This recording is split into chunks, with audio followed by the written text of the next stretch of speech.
Irmãos, podem se assentar. Amém, irmãos. Vamos estudar a palavra do Senhor nessa manhã, a partir do texto de Neemias, capítulo... Hoje é o capítulo 10, mas nós vamos pegar ali o último versículo do capítulo 9 de Neemias, porque este versículo faz a transição entre o capítulo anterior e o que estudaremos hoje. Neemias, capítulo 9, versículo 38.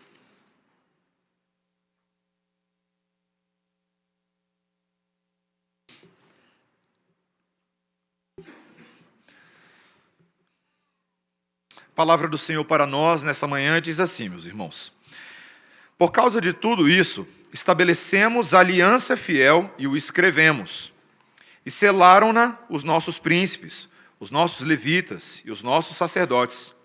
Os que selaram foram Neemias, o governador, filho de Acalias, e Zedequias, Seraías, Azarias, Jeremias, Pazur, Amarias, Malquias, Atus, Sebanias, Maluque, Arim, Meremote, Obadias, Daniel, Gineton, Baruque, Mesulão, Abias, Miamim, Maazias, Bilgai, Semaías. Estes eram os sacerdotes.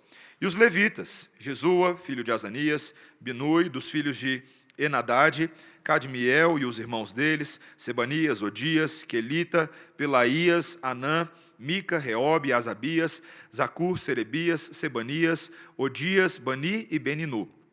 Os chefes do povo: Parós, Paate, Moabe, Elão, Zatu, Bani, Buni, Asgade, Bebai, Adonias, Bigvai, Adim, Ater, Ezequias, Azur, Odias, Azum, Bezai, Arife, Anatote, Nebai, Magpias, Mesulão, Ezir, Mesesabel, Zadok, Jadua, Pelatias, Anã, Anaías, Oséias, Ananias, Assube, Aloés, Pilha, Sobeque, Reum, Azabna, Maazéias, Aías, Anã, Maluque, Arim e Bana.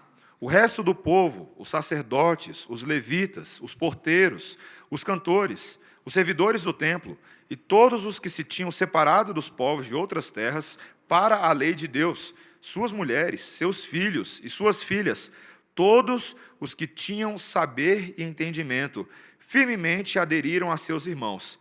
Seus nobres convieram numa imprecação e num juramento de que andariam na lei de Deus, que foi dada por intermédio de Moisés, servo de Deus, de que guardariam e cumpririam todos os mandamentos do Senhor nosso Deus, e os seus juízos e os seus estatutos, de que não dariam as suas filhas aos povos da terra, nem tomariam as filhas deles para os seus filhos, de que, trazendo os povos da terra no dia de sábado qualquer mercadoria e qualquer cereal para venderem, nada comprariam deles no sábado, nem no dia santificado, e de que no ano 7º abririam mão da colheita e de toda e qualquer cobrança. Também sobre nós pusemos preceitos, impondo-nos cada ano a terça parte de um ciclo para o serviço da casa do nosso Deus, e para os pães da proposição, e para a contínua oferta de manjares, e para o contínuo holocausto dos sábados e das festas da lua nova, e para as festas fixas, e para as coisas sagradas, e para as ofertas pelo pecado, e para fazer expiação por Israel, e para toda a obra da casa do nosso Deus. Nós, os sacerdotes, os levitas e o povo, deitamos sortes acerca da oferta da lenha, que se havia de trazer à casa do nosso Deus, segundo as nossas famílias, a tempos determinados, de ano em ano, para se queimar sobre o altar do Senhor nosso Deus, como está escrito na lei. E que também traríamos as primícias da nossa terra e todas as primícias de todas as árvores frutíferas, de ano em ano, à casa do Senhor, os primogênitos dos nossos filhos e os do nosso gado, como está escrito na lei, e que os primogênitos das nossas manadas e das nossas ovelhas traríamos à casa do nosso Deus aos sacerdotes que ministram nela. As primícias da nossa massa, as nossas ofertas, o fruto de toda árvore, o vinho e o azeite, traríamos aos sacerdotes, às câmaras da casa do nosso Deus, os dízimos da nossa terra, aos levitas, pois a eles cumpre receber os dízimos em todas as cidades aonde há lavoura. O sacerdote, filho de Arão, estaria com os levitas quando estes recebessem os dízimos. E os levitas trariam os dízimos dos dízimos à casa do nosso Deus, às câmaras da casa do tesouro. porque àquelas câmaras os filhos de Israel e os filhos de Levi devem trazer ofertas do cereal, do vinho e do azeite, porquanto se acham ali os vasos do santuário, como também os sacerdotes que ministram, e os porteiros e os cantores, e assim não desampararíamos a casa do nosso Deus. Essa é a palavra do Senhor. Vamos orar. Senhor Deus, nós te louvamos pela vida de Neemias e pela vida de Israel nesse momento da história, que tem tanto a nos ensinar sobre o que significa ter uma vida com Deus. Ajuda-nos a compreender a Tua vontade, Senhor, nesta manhã. É o que nós te pedimos em nome de Jesus. Amém. Irmãos, quando nós compramos um aparelho eletrônico ou um eletrodoméstico, sempre tem um item a mais que vem dentro da caixa ou lá no fundo da sacolinha de onde você tirou o seu aparelho. Sabe que item é esse? É o manual do fabricante. E eu pergunto para os irmãos, para que serve o manual do fabricante? Todos nós sabemos para que serve. Letra A, para aumentar sua pilha de papéis descartáveis. Letra B, peso de porta, ou para nivelar aquela mesa que está meio troncha na cozinha, não é verdade? Letra C, um ótimo mata-mosca. Você já viu como o manual mata varejeira? Lá em casa a gente tem experiência com isso. Para qualquer coisa, menos para você consultá-lo como se utiliza o aparelho ou o produto que você acabou de adquirir. Gente, a gente não usa manual. Manual é tão interessante, e a quantidade de tempo, e eu sei que o que eu vou falar agora você sabe muito bem, a quantidade de tempo que a gente perde para utilizar os nossos aparelhos, simplesmente porque a gente confia na nossa intuição, ou a quantidade de aparelhos que você já queimou, porque você não viu que na capa do manual estava escrito, atenção, aparelho 110 volts, favor utilizar com estabilizador. Todos nós já passamos por algum erro de não ter utilizado adequadamente o manual. E, meus irmãos, na vida existe manual.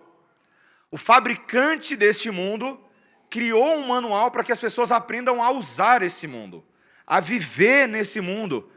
Mas, infelizmente, tanto os de fora quanto os de dentro, muitas vezes têm usado o manual para um monte de coisas, menos para viver para a glória de Deus. Estava lendo um autor chamado Michael Kruger, no seu livro A Busca pelo Cânon. E ele, num determinado momento, ele trabalha bastante a ideia de como hoje a Bíblia é vista na sociedade e nas igrejas como um objeto absolutamente irrelevante. Ela serve para um monte de coisa, talvez para confirmar um desejo pessoal de sucesso, talvez para defender algumas agendas sociais aqui e ali, mas ela não tem uma relevância prática para conduzir pessoas a adorar e glorificar a Deus e viverem as suas vidas debaixo da glória de Deus. Nessa manhã nós vemos um Deus que se interessa muito na maneira como esse manual tem implicações para mim e para a sua vida. Se você diz que pertence ao Senhor Jesus Cristo, mas não está nem aí para o manual, alguma coisa está muito errada com a sua fé. E nós, como igreja, precisamos realinhar os nossos corações, as implicações de fé, da aliança de Deus com a sua igreja. Veja que esse texto tem 3 ensinamentos profundos para mim e para você nessa manhã. Primeiro, que Deus é um Deus que faz aliança com os seus indivíduos, com o seu povo, usando esse manual. Segundo lugar, que Deus faz aliança regrada. E em terceiro lugar, que Deus demanda compromissos muito específicos a partir desses que vivem sob a sua lei. Então ele faz aliança com indivíduos, ele faz aliança com regras e ele faz aliança com compromissos específicos. Tá? Por que nós começamos a ler no versículo 38? De onde mostra que Deus faz aliança com indivíduos? Porque nós vemos um povo inteiro que desde o momento em que Neemias reconduziu a reconstrução dos muros, e o povo se instalou em Jerusalém e naquele distrito ali, uma série de coisas começaram a acontecer. Primeiro, que Esdras restaurou a pregação da lei. Nós vimos isso lá no capítulo 8º. Essa pregação fiel que resgatava a sã doutrina. O povo precisava conhecer a verdadeira doutrina e se submeter a ela. Em segundo lugar, que isso gerou uma grande confissão de pecados. Esse povo começou a olhar para a sua história no capítulo 9 e viu a quantidade de besteiras que eles fizeram, os ciclos de pecado. Lembra que nós falamos? Lembra os ciclos de pecado? Mas aonde abundou o pecado, superabundou a graça de Deus. E eles podiam se arrepender e pedir perdão, porque Deus perdoaria o seu povo dos seus pecados. E agora, nesse capítulo 10, nós vemos que a partir de tudo isso, a partir da aliança pregada, a partir agora dos pecados confessados, eles podem fazer um novo compromisso. É literalmente o que ele fala no versículo 38. Por causa de tudo isso, eles vão fazer o que eles chamam aí de uma aliança fiel. É interessante, quando eu estava lendo esse versículo aqui, a palavra aliança não aparece aqui. A tradução está aliança, mas não é a palavra aliança no original. A palavra é promessa firme. É o hebraico amanã. Aliança, em primeiro lugar, tem a ver com promessa, com compromisso, com garantias que nós assumimos. Mas ele usa a palavra aliança porque quando ele diz o verbo aqui estabelecer, que é a palavra karat, significa cortar. Cortar era o ato que se fazia no passado quando você queria estabelecer um contrato entre duas pessoas. A aliança estabelecida era, eles cortavam certos animais ali, e aqueles animais cortados e o sangue derramado representavam um contrato de sangue entre duas partes. Um compromisso muito sério. Desde o passado, quando Deus estabeleceu uma aliança com o seu povo, o primeiro ali com quem nós vemos uma cena parecida como essa, foi Adão. Quando Deus mata certos animais ensanguentados e com as peles desses animais ele cobre Adão depois de haver cometido o seu primeiro pecado. Depois, quando Deus se revela a Abraão, lá em Gênesis capítulo 12, 15 e 17, nós vemos no capítulo 15 Deus fazendo uma aliança com Abraão. Ele escolhe Abraão do meio de um povo pagão e corta certos animais ali, e ele passa pelo meio dos animais, fazendo um compromisso solene com Abraão, de que eles estavam agora em contrato, em aliança. Deus faz aliança com pessoas desde que o mundo é mundo e desde que o homem é homem. Ele faz isso. E nesse texto que nós estamos vendo aqui agora, todas essas pessoas, todas essas categorias de pessoas, dos versículos 1 a 27, são pessoas com quem Deus assume um compromisso sério. Essa lista que envolve sacerdotes, levitas, cantores, porteiros, servos da casa, mostra que Deus tinha um compromisso muito sério com esse povo e queria refazer a aliança.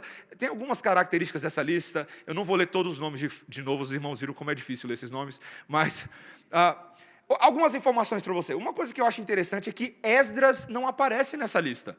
Eu achei isso muito interessante. Neemias aparece como governador, mas Esdras não. É como se Esdras já tivesse cumprido o papel dele com relação a esse povo, e agora esse povo está caminhando com as suas próprias pernas, e ele sai de cena de mansinho até que ele reapareça posteriormente. Mas o povo agora assume compromisso com Deus. Cada indivíduo dessa lista tem um compromisso de aceitar por si mesmo os valores que caracterizam o todo. Aqui nós temos pessoas que não são necessariamente grandes celebridades. Como eu já falei numa outra lista, no livro de Neemias e de Esdras, esses aqui não são homens que se sobressaem porque fecharam a boca de leões, ou porque com seus braços derrubaram os pilares sobre os filisteus, porque tacaram a pedra na cabeça de Golias. Eles não são homens assim. São homens comuns. É gente muito mais parecida com eu e você do que celebridade de Instagram e Facebook. São pessoas comuns, mas são com essas pessoas comuns que o Deus do universo, o Criador de todas as coisas, chama para um compromisso individual e corporativo. Meus irmãos, isso é muito sério o que nós estamos falando aqui hoje de manhã. Talvez eu não seja capaz de dizer um a um o nome de vocês aqui nessa manhã. Eu gostaria, como pastor, de conhecer o nome de todo mundo.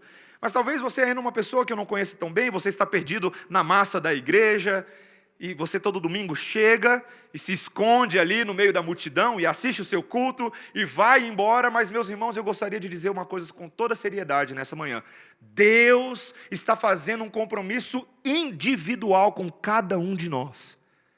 Talvez você esteja escondido no meio da multidão, mas para o Deus que tudo vê e para o Espírito que tudo sonda, todos nós estamos expostos. Deus está falando comigo, Mateus, e com você nessa manhã. Ele está chamando você para um relacionamento pessoal e sério, que implica necessariamente em serviço ao Senhor. Se você diz que você crê na verdade de Deus, que Jesus é o seu Senhor, portanto você está sendo chamado para dedicar a sua vida individualmente ao Senhor. Eu ouvi uma história recentemente que eu achei tão engraçado, mas é daquelas que a gente ri de tragédia, sabe? É uma espécie de paródia ou piada, mas é uma paródia sobre uma igreja que um dia se entristeceu em luto pelo falecimento de uma pessoa que era muito querida na igreja. Essa pessoa era o alguém. O alguém morreu. E essa morte era uma vaga difícil de preencher, porque alguém está conosco há muitos anos.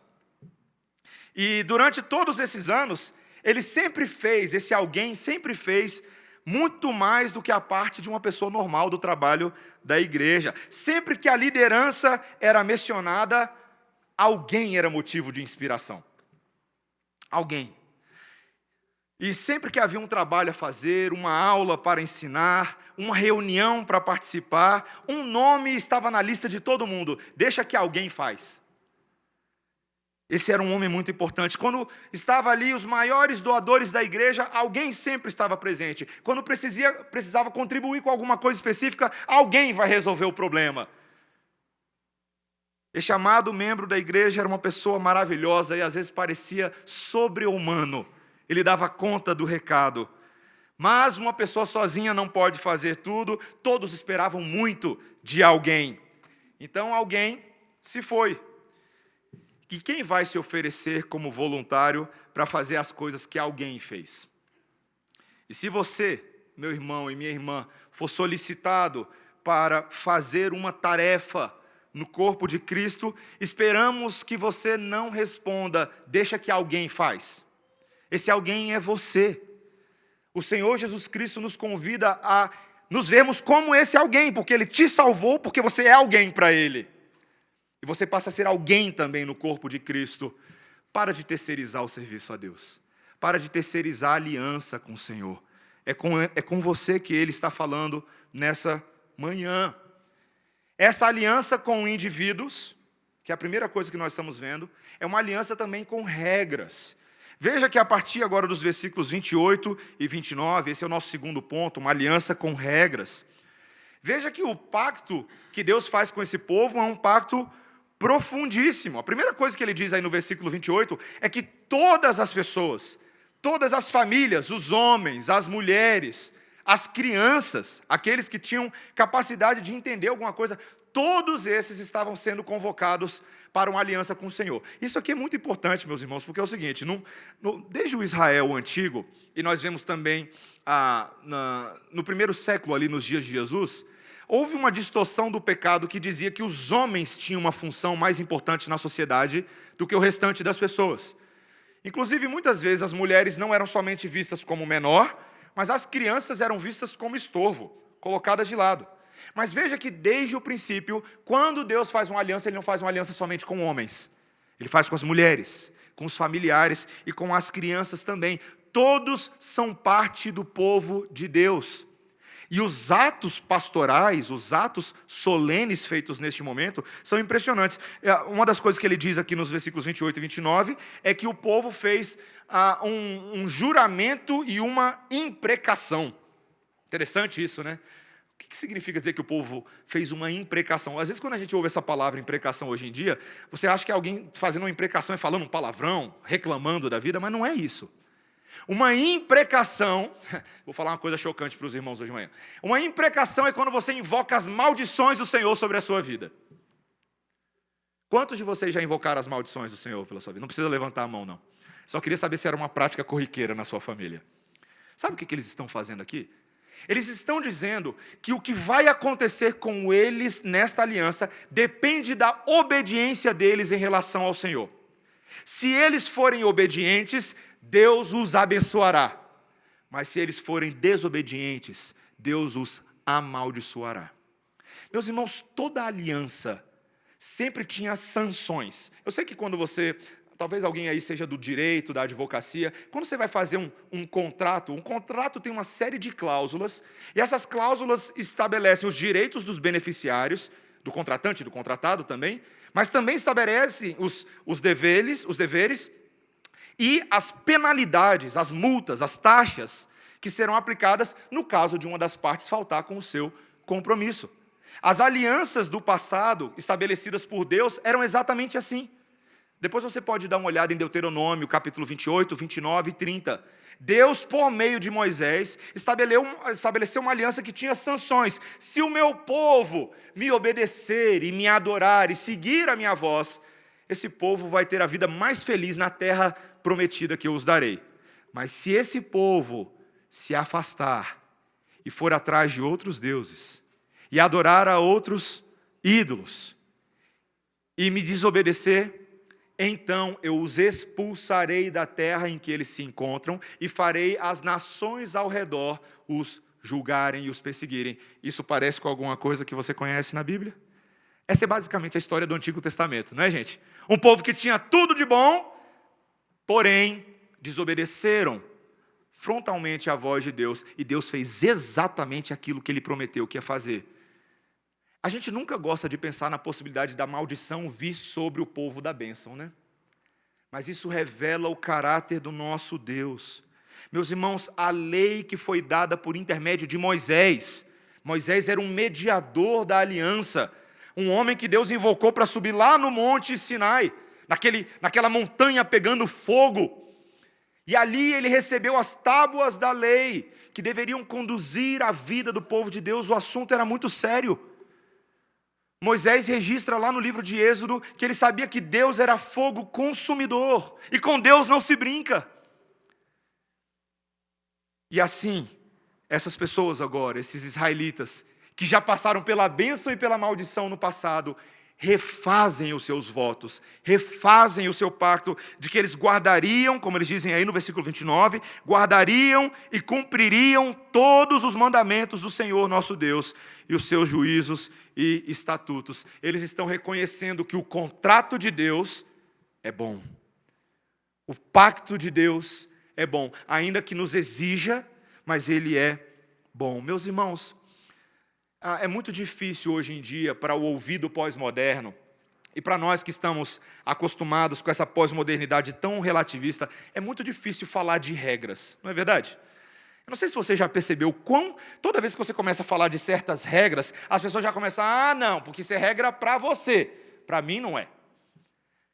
E nós queremos desfazer todas as possíveis linhas divisórias que existem para viver numa sociedade de livre aceitação de todas as coisas, como que essas coisas não se importassem. Mas, meus irmãos, quem criou linha, quem criou divisória, não fomos eu e você, foi Deus. Deus criou um homem que coloca divisória em tudo. Tem linha no estacionamento quando você vai estacionar o seu carro, para você não ficar estacionado na vaga de 2 pessoas no domingo de manhã e alguém já entrar com imprecação contra você. Tem linha no trânsito, nos cruzamentos, para não acontecer acidente. É justamente quando o povo ignora as linhas que os acidentes acontecem. Essa semana eu estava vindo para a igreja, eu vi 2 acidentes acontecendo, porque as pessoas ignoraram as linhas. Não era linha de ultrapassagem. Aí o mané vai lá, acidente, ponto cego. Tem linha desenhada em campo de futebol, linha desenhada em quadra de basquete, tem linha em quadra de tênis. Sabe para que serve linha? Para o árbitro e para o jogador saberem se a bola e o jogador está dentro ou está fora. Está dentro, está no jogo. Está fora, não está no jogo. Linhas são importantes. E a Bíblia fala o tempo inteiro sobre linhas. Posso dar um exemplo para vocês de Êxodo 32? Vocês se lembram quando Moisés recebeu a lei lá em cima do monte? Quando ele desce, o que está acontecendo lá embaixo? Bezerro de ouro. É isso que está acontecendo lá embaixo. Ira de Moisés, ira maior da parte de Deus. E naquele momento, não sei se vocês vão lembrar desse detalhe. Êxodo 32, ali a partir do versículo 20, Moisés faz uma linha no chão. E ele vira e fala assim, povo, é o seguinte, quem está do lado de Deus, vem para o lado de cada linha. Quem não está, fica desse lado aí. Pensa no medo. Fica do lado de lá para você ver o que vai acontecer.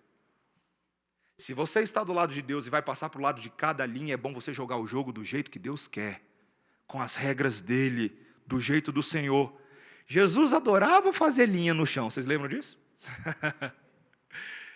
E teve um momento que ele estava fazendo uma linha no chão, e os Os homens que se achavam tão justos a trazer a mulher adúltera para confrontar o pecado dela, e Jesus continua desenhando. Mas naquele momento ele pronuncia as linhas de Deus, quando ele fala assim: aquele que não tem pecado que atire a primeira pedra. E todo mundo vai embora de fininho, ele vira para ela e fala: você também tem pecado, não peca mais, vai embora. Todos estão debaixo da linha do desespero quando o assunto é a santidade de Deus. Ele estabelece linhas, sim, porque Deus é santo e Ele quer que eu e você sejamos santos. E por isso Ele vai estabelecer regras muito claras na minha e na sua vida. Meus irmãos, essa ideia de que Deus é amor, Deus é amor, Deus é amor, e Ele não tem regra nenhuma, a regra dele é amar você, isso é lorota do inferno. Isso não existe. Deus quer que nós adequemos a nossa vida ao manual do fabricante.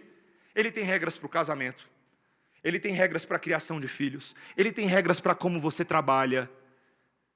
Ele tem regras para como você se relaciona. Se você é homem, como você se relaciona com mulheres e com outros homens. E se você é mulher, para como você se relaciona com homens e com outras mulheres.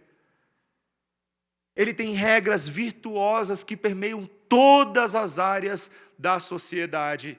E não ache que o mandamento de Deus é mau. Na verdade, ele é bom. Porque no mandamento do Senhor, há vida. O mandamento do Senhor nos protege, nos defende de cairmos do lado de lá da linha, onde às vezes o precipício é tão grande, quando nós achamos que estamos fazendo as coisas certas, e acabamos nos lascando bonitinho. Meus irmãos, as regras do Senhor são boas, e nós devemos alinhar nossa vida ao mandamento dele. E veja que em terceiro e em último lugar, esses compromissos, essas regras, como eu acabei de dar o norte, são muito específicos. E compete a mim ver a especificidade de cada uma dessas regras. Veja que a partir dos versículos 30 até o final agora, apenas para resumir, Deus exige uma série de compromissos e comportamentos específicos em várias áreas da vida, mudanças concretas de comportamento. Veja, meus irmãos, em termos de princípio, não basta a gente fazer uma declaração vaga de que nós temos boas intenções. De boa intenção, você já sabe. Não basta ter boa intenção. Com Deus Ele quer obediência. Ele nos guia à obediência. Na sua palavra Ele não nos dá apenas princípios interessantes para uma vida feliz. Ele dá mandamento, Ele dá ordenança, Ele dá estatutos, Ele dá leis, que representam uma mudança prática no estilo de vida. Um dos mais interessantes que eu achei foi esse primeiro do versículo 30. Que ele diz agora que o povo não mais se dará em casamentos mistos, casamentos com estrangeiros, casamentos com pessoas fora da aliança. Veja, todas as vezes que a gente vê textos assim, a gente tem que saber que a Bíblia não está dizendo isso por motivos meramente raciais, mas por motivos espirituais e religiosos. Não deveria haver mistura entre a luz e as trevas. Muitas vezes o casamento numa sociedade como essa era vista como uma ferramenta de ascensão social. E isso levou ao casamento com estrangeiros, porque o povo de Deus queria estar bem com os povos da terra, ter relacionamentos políticos, relacionamentos sociais que os beneficiassem. Deus diz: não façam isso, porque o que parece bom, na verdade, é feitiço. Esses casamentos mistos foram justamente o que levou o povo a adorar outros deuses. Eu só me lembro de Salomão. Salomão era um homem que não estava satisfeito com uma, nem duas, nem três mulheres. Foram 700 mulheres e 300 concubinas. Meus irmãos, agradar uma única mulher já é tão difícil. Vai agradar 1000. O que Salomão fez? Qual que era o presentinho agradável para agradar 1000 mulheres? 1000 mulheres, ele falando com as 1000 mulheres, minha forma de interpretar. 1000 mulheres. Eu vou fazer um altar para cada um dos seus deuses. Pense, meus irmãos. Se não foi exatamente essa equação, foi algo parecido com isso. Loucura! Democracia de divindades em Israel. Meus irmãos, não dava espaço para isso. Deus não aceitava isso. Deus era ciumento. Ele é exclusivo porque Ele é o único Deus digno de adoração. Esse é o primeiro mandamento de todos. Não adorarás outros deuses diante de mim. Isso tem a ver com casamento misto. Tem a ver com o primeiro mandamento e tem a ver com o sétimo mandamento. Não adulterarás. Meus irmãos, Deus era muito sério. Se o povo de Deus era chamado para testemunhar em favor dele, diante de um mundo pagão, eles precisavam de famílias unidas, famílias tementes a Deus. Gente, sabe por que hoje muita gente não respeita os evangélicos? Sendo bem honesto, os cristãos aí afora. Você já viu as famílias dos cristãos? É como se o mundo olhasse as famílias dos cristãos e falasse assim: vocês querem ter moral para falar alguma coisa de mim? Vocês estão tudo casados em casamentos bagunçados, vocês não respeitam as leis que vocês mesmos estabelecem para vocês, e aí a gente ouve aquela famosa frase: vocês são tudo hipócrita. E sabe de uma coisa, meus irmãos? Em alguma medida o mundo está correto, porque nem sempre os nossos casamentos refletem a unidade, a fé, o compromisso que Deus exige do seu povo. Isso é sério, meus irmãos.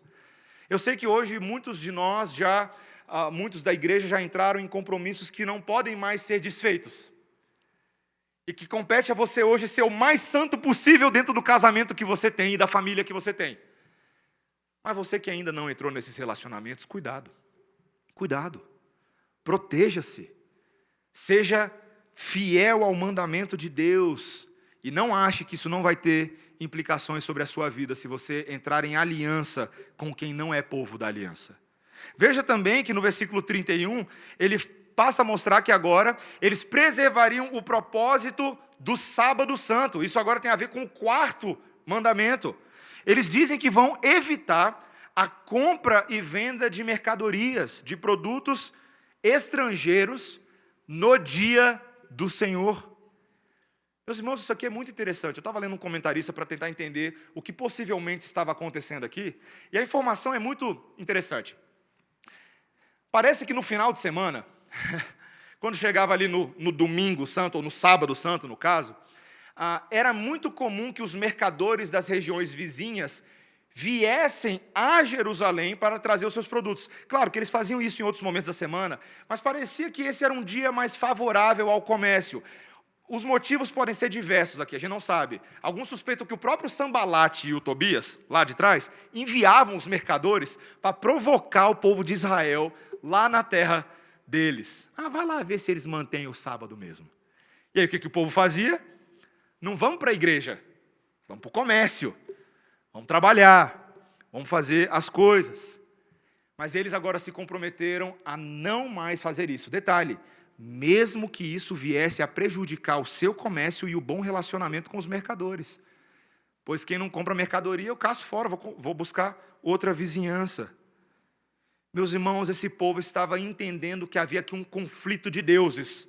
O conflito do Deus verdadeiro com o Deus do dinheiro.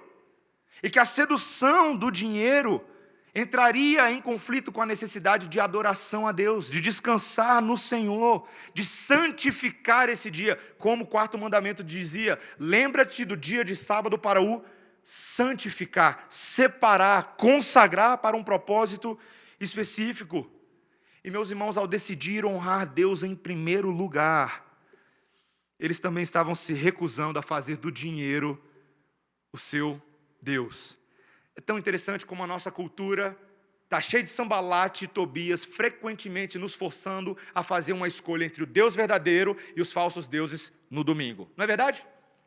Meus irmãos, pastor é para confessar pecado também. Eu sempre gostei, quando eu era mais novo, de assistir um belo jogo do Campeonato Brasileiro no domingo à tarde.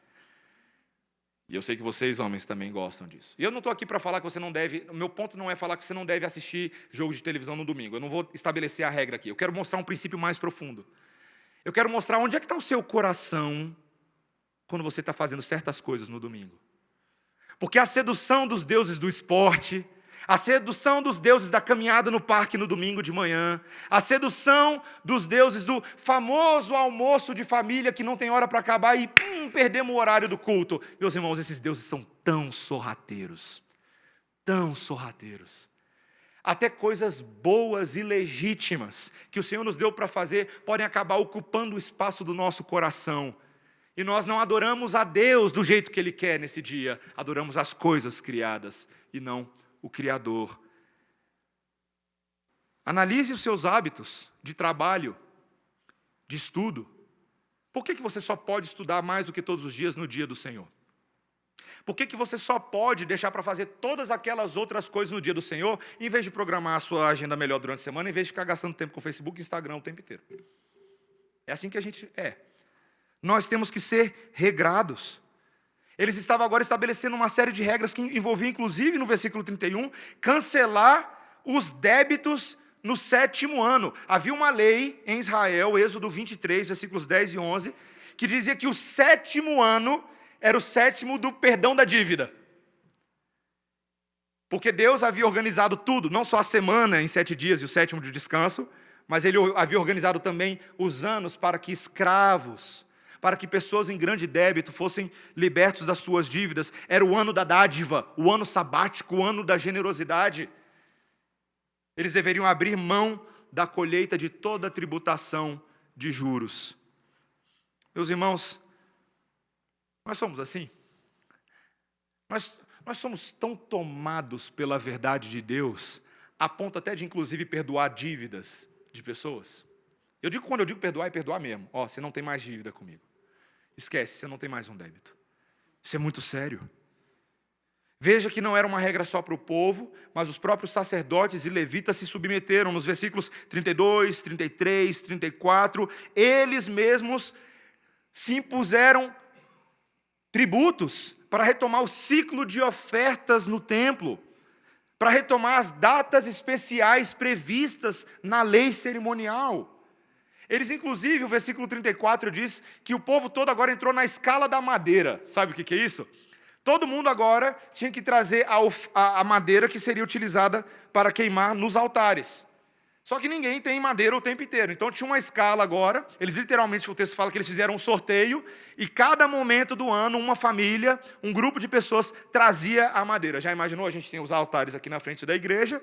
E aí na escala da madeira hoje está a família do presbítero Cláudio. Aí traz a madeira. Lá vem a dona Leni com a madeira nas costas.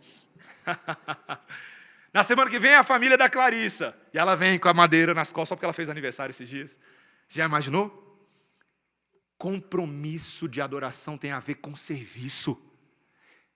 A partir dos versículos 35 a 39, nós vemos agora que esse povo vai trazendo dízimos de acordo com os mandamentos prescritos na lei. As ofertas não eram só monetárias, era dízimo de todas as coisas. Eu acho tão interessante a linguagem que ele usa. Ele fala, por exemplo, que era dízimo dos primogênitos, dos filhos. Como é que é o dízimo do seu filho? Dá um braço dele? Consagração dos filhos, dízimo do gado, dízimo dos olivais, dízimo da vinha, dízimo das melhores árvores. Você já imaginou, gente?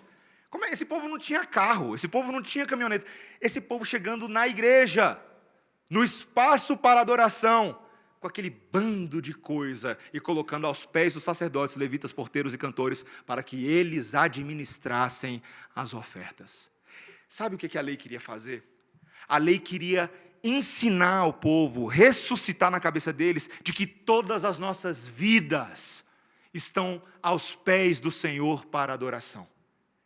Quando eu trago uma parte daquilo que eu tenho, no caso aqui 1/10 daquilo que eu tenho, isso é simbólico da entrega que o Senhor quer à minha vida como um todo. Tudo é dele, tudo sempre foi dele, e eu apresento ao Senhor. Há um lembrete, meus irmãos, tão importante nesse texto, eu quero chamar a atenção no versículo 38, de que ali, quando os levitas recebiam as ofertas, eles não estariam sozinhos, eles estão acompanhados de um homem específico, o filho de Arão, é o que está escrito no texto. Essa é uma forma desse texto se referir à linhagem sacerdotal de direito. Sim, tudo isso está sendo feito, mas tem alguém que tem autorização e ordenação da parte de Deus para receber todos esses produtos e dar a vazão adequada de acordo com a lei de Deus, de acordo com o coração de Deus. É assim que esse povo não desampararia a casa do Senhor. Meus irmãos, a gente está vendo aqui um princípio nesse texto, e eu estou concluindo, muito maior do que apenas a consagração cerimonial de certos itens. Nós estamos vendo aqui um povo que está sendo ensinado a pensar de forma muito mais ampla na história da redenção, muito maior. Não era somente os israelitas do passado que deveriam pensar nessas cerimônias. Deus ainda é um Deus de pacto. Deus ainda é um Deus de aliança. Eu sei que você já cantou isso antes. Ele ainda é o mesmo Deus. Muitas vezes, existe uma armadilha terrível da nossa parte, que é achar que essas coisas, da forma como nós estamos vendo, se aplicavam à antiga aliança. E nós falávamos, sim, até ouvi alguém ontem, eu não sei quem é, alguém ontem dizendo assim, sim, havia essa ideia de um Deus um pouco mais sisudo, um pouco mais duro no Antigo Testamento, mas hoje não é assim, graças a Deus. Deus é graça, Deus é amor, a gente não tem mais essas leis. E nós nos esquecemos de um versículo crucial na palavra de Deus, em Mateus 5,17, quando o Senhor Jesus Cristo basicamente disse que Ele não veio para abrogar a lei, Ele não veio para cancelar a lei, mas Ele veio para cumprir a lei. E de uma certa maneira, se você já leu o Sermão do Monte, que é uma promulgação da lei de Deus, em alguma medida o Sermão do Monte é uma intensificação da lei de Deus. Ouvistes o que foi dito, não matarás. Mas eu vos digo, aquele que já olhar para o seu próximo com ódio no seu coração, já matou ele, já quebrou o mandamento. Ouvistes o que foi dito, não adulterarás. Mas eu vos digo, aquele que olhar com olhos impuros para o seu próximo, já adulterou. Meus irmãos, essa lei toda está revelando aquilo que está dentro do nosso coração. Deus deseja um compromisso profundo comigo e com você neste dia. Ele quer que nós olhemos para os anos de decadência e exílio e nós passamos a ter um compromisso fiel, mas essa mesma palavra diz que nós não damos conta de cumprir os mandamentos do Senhor. O texto que eu e você lemos hoje, o texto de Gálatas capítulo 3, ele nos diz que a lei de Deus, toda essa lei, funcionava como um aio. Sabe o que é um aio? Não é alho caipira, não, tá? Eu só pensei nisso agora. Um aio é um tutor, é um guia. A lei funcionava como um guia. Ela mostrava, presta atenção, ela mostrava a vontade de Deus, mas ao mesmo tempo ela mostrava o tanto que o povo não dava conta de cumprir a vontade de Deus. A lei expunha o pecado do povo. Você lê tudo isso aqui e você fala, eu não conseguiria nem começar a fazer. E é verdade. Mas Cristo cumpriu toda a lei no meu e no seu lugar. A lei tem uma aplicabilidade para nós ainda hoje. Sabe por quê, meus irmãos? Porque o autor de Hebreus, lá no capítulo 1, ele exalta Cristo como imagem de Deus e diz que por meio dele, o grande mediador da aliança, nós temos o cumprimento de todas as coisas. Mas o mesmo autor de Hebreus, ele diz o seguinte, agora em Cristo, o maior de todos, o Deus verdadeiro, homem verdadeiro, sacrifício perfeito por mim e por você, o autor de Hebreus diz, por esta razão, Hebreus 2:1, importa que nos apeguemos com mais firmeza às verdades ouvidas, para que delas jamais nos afastemos. Se Cristo cumpriu tudo o que você não podia fazer na lei e na aliança, e agora Ele fez por você, significa que você deve amar a lei de Cristo e viver sob a lei de Cristo, cumprindo todo o mandamento de Cristo. Eu ouvi uma outra história esses dias, do barquinho flutuando. Eu achei tão interessante, ó. O barquinho à deriva. Muitas vezes o barco ele não sabe que ele está à deriva, e o barco à deriva, ele nunca flutua correnteza acima. O barco à deriva, ele só flutua correnteza abaixo. E ele só percebe o tanto que ele flutuou para baixo depois que ele bate nas pedras e se estraçalha todo.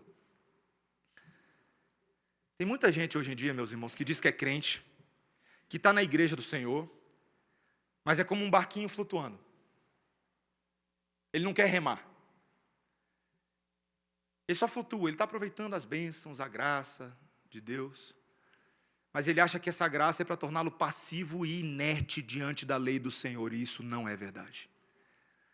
Mais cedo ou mais tarde, ele se estraçalha nas pedras, se lasca todo, e ele se esquece que o manual do fabricante já dizia para ele lá na capa o seguinte, atenção, pega o remo das obras, pega o remo da fé e rema, miserável.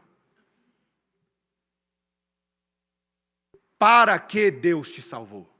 Para que andássemos em boas obras, as quais Ele preparou de antemão para que andássemos nelas.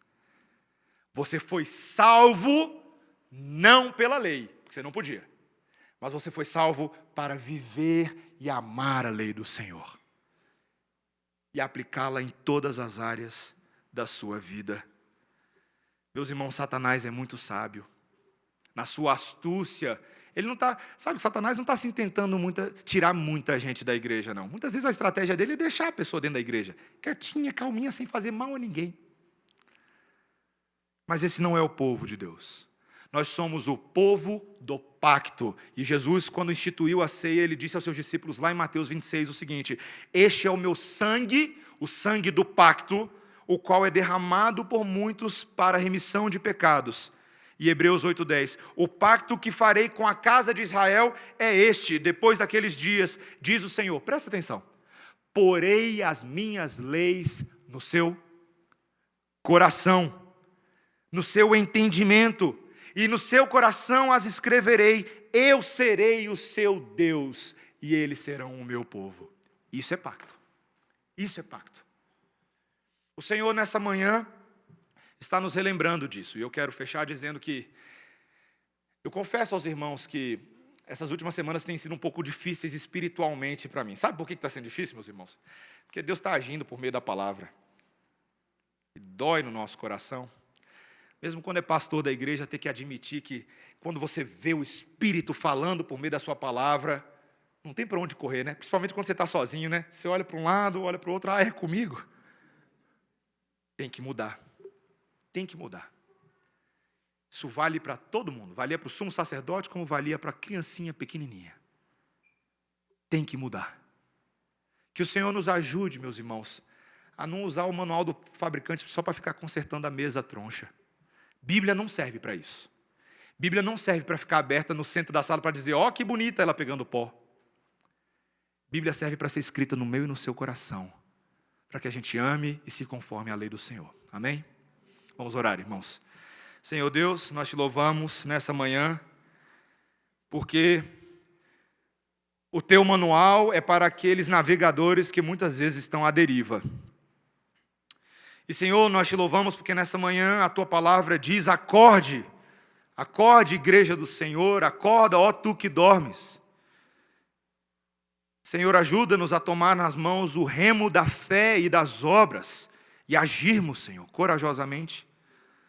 Senhor, ajuda-nos a ter uma preocupação ativa e necessária em glorificar ao Senhor, em servir a tua casa e encontrar a vontade de Cristo para nós e para as vidas dos nossos irmãos. Senhor, tira-nos do marasmo. Queremos servir ao Senhor com alegria, aplicando o Evangelho em cada área das nossas vidas. Assim pedimos e rogamos a tua misericórdia em nome de Jesus. Amém. Irmãos, vamos ficar de pé e vamos cantar ao Senhor nesse momento.